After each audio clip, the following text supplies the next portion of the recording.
বিশ্বকাপ 2026-এর কোয়ার্টার ফাইনালে আজ মুখোমুখি ইউরোপের দুই শক্তিশালী দল স্পেন ও বেলজিয়াম।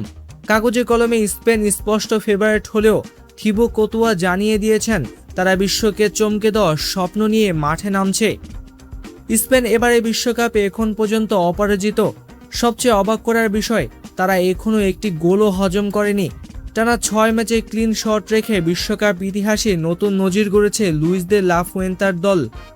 রদ্রি, পেদ্রি, দানি মোলমো এবং মিকেল ওয়েরসাবালের দুর্দান্ত পারফরম্যান্স স্পেনকে আরও আত্মবিশ্বাসী করে তুলেছে। অন্যদিকে বেলজিয়ামের যাত্রাটা ছিল অনেক বেশি নাটকীয়। গ্রুপ পর্বে কঠিন পরিস্থিতি সামলে তারা নকআউটে জায়গা করে নেয়।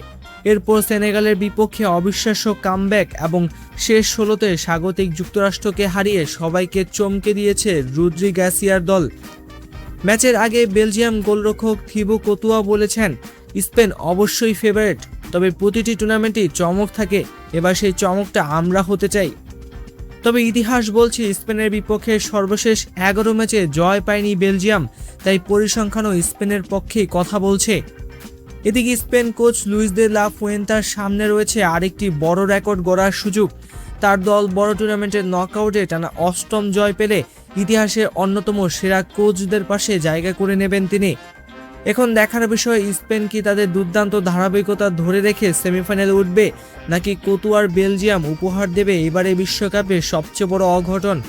আপনার মতে আজকের ম্যাচে কে জিতবে, স্পেন নাকি বেলজিয়াম? মন্তব্যে জানাতে ভুলবেন না।